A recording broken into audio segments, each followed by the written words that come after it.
एक बंदा आया जिसकी इकलौती बेटी थी और आकर कहने लगा कि हे प्रभु मेरी बेटी के लिए प्रार्थना करो। जैसे ही वो प्रभु को बोल रहा था उसके घर से मैसेज आया कि ना मत कर, गुरु को तंग मत कर, क्योंकि अब कोई फायदा नहीं है प्रेयर करवाने का, प्रार्थना करवाने का। क्योंकि जिस विषय के लिए तू परमेश्वर के पास आया है, जिस प्रॉब्लम के लिए तू परमेश्वर के पास आया है, अब उसकी उम्मीद खत्म हो चुकी है, वो डी एंड हो चुका है, क्योंकि तेरी बेटी मर चुकी है। अब वो बीमार नहीं बल्कि इस जिंदगी से जा चुकी है। अब कोई फायदा नहीं यीशु मसीह को घर में लेके जाने का, यीशु मसीह से प्रार्थना करवाने का। कहता कोई फायदा नहीं, क्यों तंग कर रहा है? बेकार में प्रभु को कहेगा मेरे घर में आ, कहता कोई फायदा नहीं। और जब कुछ लोग जायरस के घर से ये मैसेज दे रहे थे उस बंदे को, यीशु मसीह ने सुन लिया। यीशु मसीह ने क्या किया? सुन लिया। हालेलुया।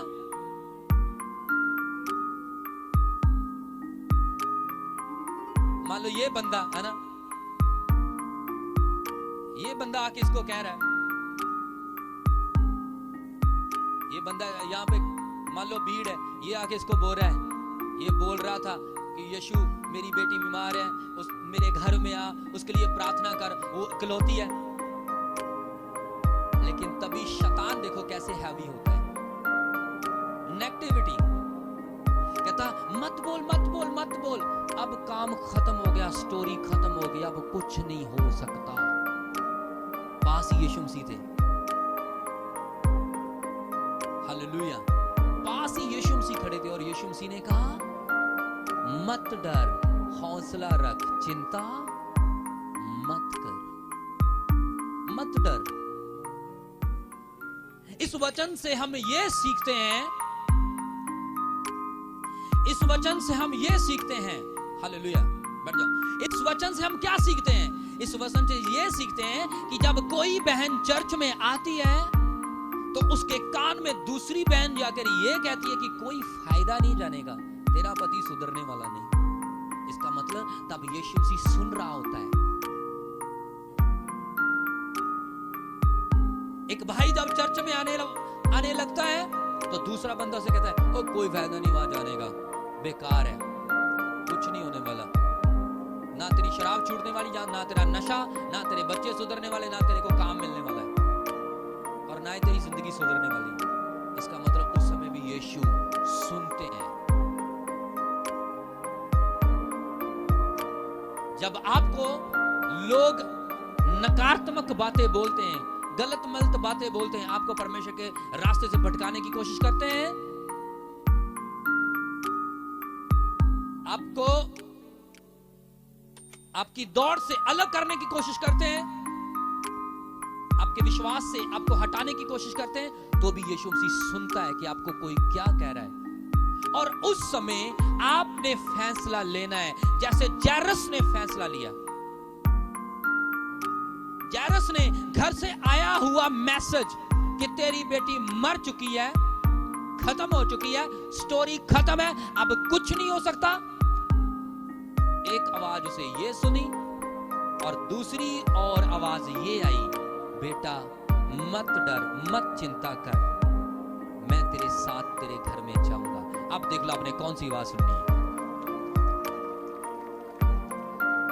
आप किसको कबूल करते हो, आप किसको अपनी जिंदगी में लेते हो और किस पे भरोसा करते हो? और परमेश्वर का वचन बताता है जायरस ने भरोसा किया, विश्वास किया। इब्रानी भाषा में, यूनानी भाषा में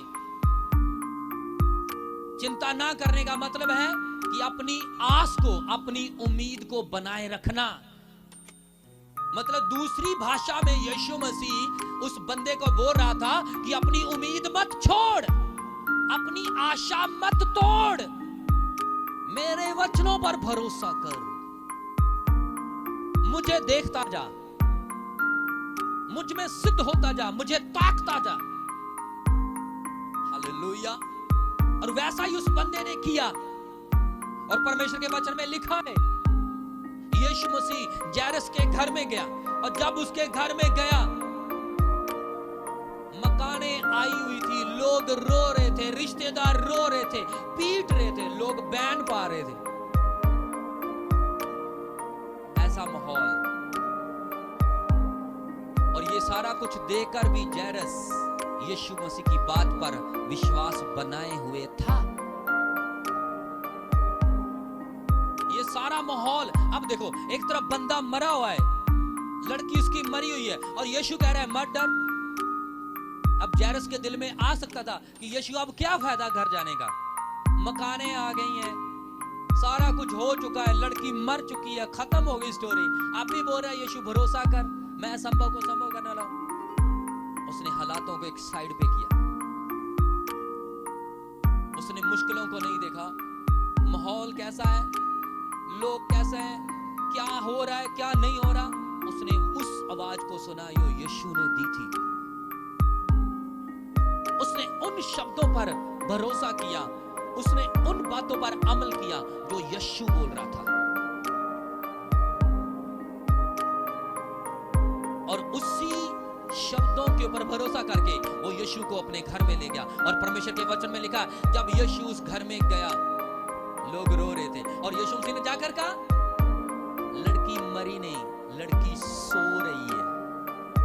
और जो सुनो आगे क्या हुआ, जब यीशु मसीह उस घर में गए तो लोग कहते, जब यीशु मसीह ने ये बात कही कि लड़की सो रही है, लड़की मरी नहीं, तो लोग कहने लगे, हंसने लगे, ओ पागल हो गया बंदा।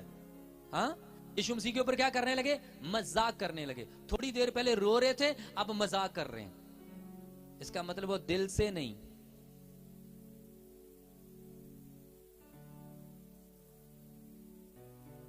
मजाक करने लगे लोग, ये क्या हो रहा है। कहता सो गई है, सो रही है, मरी नहीं। हालेलुया।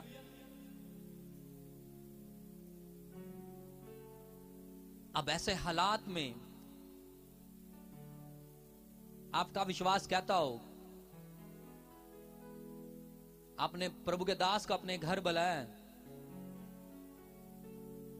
और लोग आपको कह रहे हैं कि नहीं ये कुछ नहीं हो सकता, आप चर्च आ रहे हो, प्रेयर करा रहे हो, नहीं बस अब तो खत्म हो गया काम, ये देख लो जी सारी रिपोर्ट, सारे हालात तेरे विरोध में, पूरी दुनिया तेरे विरोध में, अब तेरा कुछ नहीं हो सकता। लेकिन यीशु कहता है मैं तेरा सब कुछ करूंगा। अब आपने किसको देखना है, ये आपके ऊपर डिपेंड करता है। जायरस ने परमेश्वर को देखा और जायरस यीशु को घर में ले गया, और जब जायरस यीशु को घर में ले गया, यीशु ने कहा सबको बाहर निकाल दो। और यहां लड़की पड़ी हुई थी, यीशु मसीह और उसके 3 शिष्य अंदर गए और यीशु ने प्रार्थना की और कहा हे बेटी खड़ी हो जा। और वचन में लिखा है उसी समय वो लड़की जिंदा हो गई।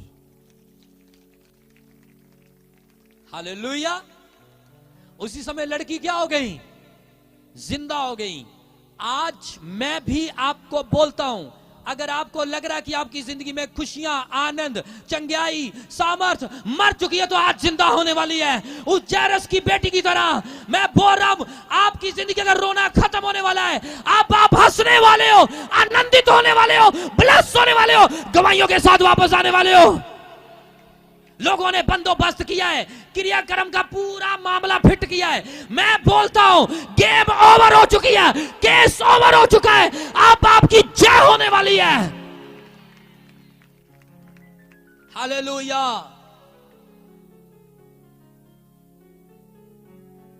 और यीशु मसीह ने उसी समय उसका हाथ पकड़ा और कहा हे बेटी उठ खड़ी हो। और वचन में लिखा है वो बेटी उसी समय उठ खड़ी हुई, जिंदा हो गई।